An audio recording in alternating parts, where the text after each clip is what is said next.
വായനക്കാരായ മനുഷ്യരുടെ ജീവിതത്തിൽ ഒരുപാട് രസകരമായിട്ടുള്ള ഘടകങ്ങളുണ്ടെന്ന് നമുക്ക് കാണാം.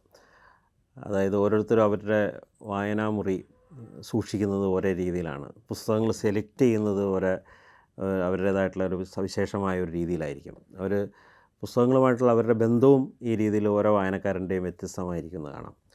അപ്പോൾ വളരെ ഇന്ന് ജീവിച്ചിരിക്കുന്ന ലോകത്തിലെ തത്വചിന്തകന്മാരിൽ വളരെ പ്രധാനപ്പെട്ട ഒരാളാണ് ഇറ്റാലിയൻ തത്വചിന്തകനായ ഗോർജിയോ അഗമ്പൻ എന്ന് പറയുന്ന ആൾ. ഈ അഗമ്പൻ്റെ തത്വചിന്താപരമായിട്ടുള്ള രചനകളൊക്കെ നമുക്ക് മലയാളികൾക്ക് വളരെ പരിചിതവുമാണ്. അത് വളരെ നേരത്തെ തന്നെ മലയാളത്തിലുമൊക്കെ അതേക്കുറിച്ച് ധാരാളം ചർച്ചകൾ നടന്നു വരുന്നതുമാണ്. അഗമ്പൻ്റെ ഒരു വളരെ വ്യത്യസ്തമായിട്ടുള്ളൊരു പുസ്തകം ഈ വർഷം ശ്രദ്ധയപ്പെടുകയുണ്ടായി. അത് ഈ വർഷം ഇറങ്ങിയൊരു പുസ്തകമാണത്. Self portrait in the studio എന്നാണ് ആ പുസ്തകത്തിൻ്റെ പേര്.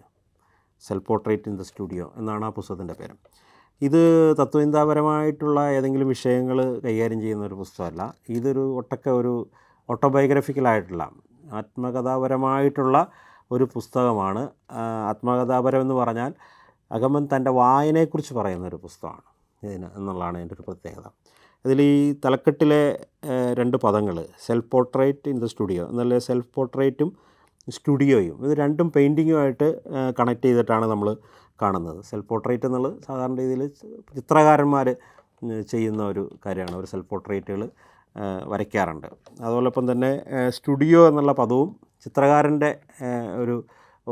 ചിത്രകാരൻ പണിയെടുക്കുന്ന സ്ഥലം എന്ന അർത്ഥത്തിലാണ് സ്റ്റുഡിയോയും നമ്മൾ ഉപയോഗിക്കുന്നത് സാധാരണ രീതിയിൽ.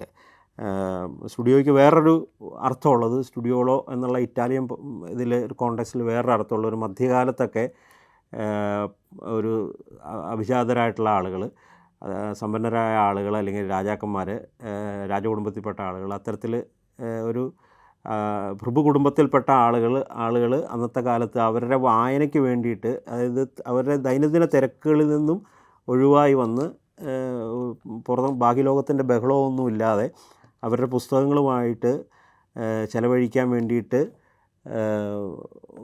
നിർമ്മിക്കുന്ന ഒരു ചെറിയ മുറിക്ക് അല്ലെങ്കിൽ വീടിനാണ് ശരിക്കും സ്റ്റുഡിയോളോ എന്ന് പറഞ്ഞിരുന്നത്. അതായത് ഈ സ്റ്റുഡിയോ എന്നത് ഉദ്ദേശിക്കുന്നത് അവരുടെ ഒരു പഠനമുറി, നമ്മുടെ ഇന്നത്തെ രീതി പറഞ്ഞ ഒരു പഠനമുറിക്കാണ് അങ്ങനെ. അപ്പോൾ അതിന് ആ രീതിയിലും അർത്ഥമുണ്ട്. അതായത് ചിത്രകാരൻ്റെ പണിസ്ഥലം എന്നതിന് ഉപരിയായിട്ട് അതിൻ്റെ ഒരു പഴയ കാലത്തിന് മധ്യകാലത്തെ ഉപയോഗം, ഒരു യൂറോപ്യൻ കോണ്ടെക്സ്റ്റിലുള്ള ഒരു ഉപയോഗത്തിൽ അത് ഒരു പഠനമുറി കൂടിയാണത്. സ്വകാര്യമായിട്ടിരുന്ന് പുസ്തകങ്ങൾ വായിക്കാനും എഴുതാനും ഉള്ള ഒരു സ്ഥലം എന്നുള്ള രീതിയിൽ. അപ്പോൾ ആ അർത്ഥത്തിൽ self portrait in the studio എന്നുള്ളത് ഇതിനകത്ത് അഗമ്പൻ പ്രയോഗിച്ചിട്ടുള്ളത് അദ്ദേഹത്തിൻ്റെ യൗവനകാലത്ത് അദ്ദേഹം ചെലവഴിച്ച റോമിലെയും വിയന്നയിലെയും 2 പഠനമുറികളെക്കുറിച്ചാണ് ഇത് പറയുന്നത്. അതായത് ഈ 2 നഗരങ്ങളിലും അദ്ദേഹത്തിൻ്റെ യൗവനത്തിൽ അദ്ദേഹം വിദ്യാർത്ഥിയായിരുന്ന കാലം മുതൽ വിദ്യാർത്ഥിയായിട്ട് ചെലവഴിച്ച കാലത്ത് അദ്ദേഹത്തിൻ്റെ സുഹൃത്തുക്കൾ ഇരുന്ന് വായിക്കാൻ വേണ്ടിയിട്ട്, പഠിക്കാൻ വേണ്ടിയിട്ട് കൊടുത്ത 2 സ്ഥലങ്ങളാണിത്. സ്വന്തം അല്ല, റോമിലെയും അതുപോലെ തന്നെ വിയന്നയിലെയും 2 മുറികൾ. അങ്ങനെ അദ്ദേഹത്തിൻ്റെ സുഹൃത്തുക്കൾ അദ്ദേഹത്തിനോട് അവിടെ താമസിച്ച് പഠിക്കാൻ വേണ്ടിയിട്ട് അദ്ദേഹത്തിന് ഗിഫ്റ്റ് ചെയ്ത 2 സ്ഥലങ്ങളാണ്. അപ്പോൾ ഈ 2 മുറികളിൽ അദ്ദേഹത്തിൻ്റെ ആ ഭിത്തിയിൽ വച്ചിട്ടുള്ള പെയിൻറ്റിങ്ങുകൾ, ചിത്രങ്ങൾ, അവിടെ ഉണ്ടായിരുന്ന പുസ്തകങ്ങൾ, ഇപ്പോൾ 60s മുതൽ മുന്നോട്ട് വന്നു കഴിഞ്ഞാൽ കഴിഞ്ഞ 10-40 വർഷത്തിനിടയിൽ അഗമ്പൻ്റെ പഠനമുറിയിൽ ഈ 2 പഠനമുറികളിൽ അദ്ദേഹം എപ്പോഴും വായിക്കാൻ വേണ്ടി എടുത്തു വച്ചിരിക്കുന്ന കുറേയധികം പുസ്തകങ്ങളും എപ്പോഴും കാണാൻ വേണ്ടി വച്ചിരിക്കുന്ന കുറച്ച് പെയിൻറ്റിങ്ങുകളും ഉണ്ട്. അപ്പോൾ അതിൻ്റെയൊക്കെ ഒരു ചിത്രങ്ങൾ സഹിതമാണ് ഈ പുസ്തകം തയ്യാറാക്കിയിട്ടുള്ളത്. ആ മുറിയുടെ ചിത്രങ്ങൾ, ആ മുറിയിൽ അദ്ദേഹം വച്ചിട്ടുള്ള കത്തുകൾ, അവിടെ വച്ചിട്ടുള്ള പെയിൻറ്റിങ്ങുകൾ, പിന്നെ ഈ അദ്ദേഹത്തെ സ്വാധീനിച്ച എഴുത്തുകാർ, ഈ റോമിൽ താമസിച്ചിരുന്ന കാലത്തും ഈ വിയന്നയിൽ താമസിച്ചിരുന്ന കാലത്തും അഗമ്പൻ ഏറ്റവും അടുപ്പത്തോടുകൂടി വായിച്ച എഴുത്തുകാർ, ആ എഴുത്തുകാരുടെ കൃതികൾ, ചില ആളുകളുമായിട്ട് അദ്ദേഹത്തിന് വളരെ അടുത്ത പേഴ്സണലായിട്ട് ബന്ധമുണ്ടായിരുന്നു. മറ്റു ചിലരെ അദ്ദേഹം പുസ്തകത്തിലൂടെ അറിഞ്ഞിട്ടേ ഉള്ളൂ. അപ്പോൾ ആ രീതിയിലുള്ള കുറേ വ്യക്തിചിത്രങ്ങൾ കൂടി പരിചയപ്പെടുത്തുന്ന ഒരു പുസ്തകമാണിത്.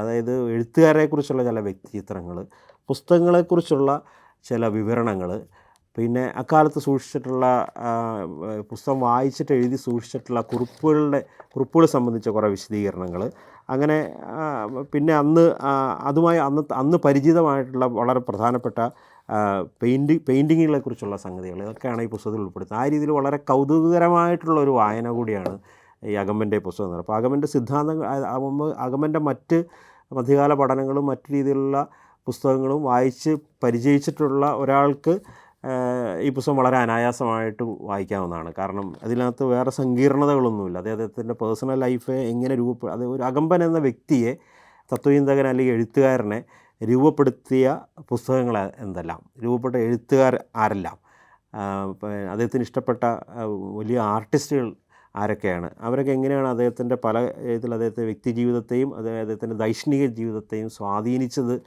എന്നാണ് ഈ കൃതിയിൽ പറയുന്നത്. ഇത് വളരെ എല്ലാവർക്കും വായിക്കാൻ പറ്റുന്ന രീതിയിൽ വളരെ സ്ട്രെയിറ്റായിട്ട് കുറേയൊക്കെ ഒരു വൈകാരികമായ ഒരു ഭാഷയിൽ എഴുതപ്പെട്ടിട്ടുള്ള പുസ്തകമാണ് അഗമ്പൻ്റെ self portrait in the studio.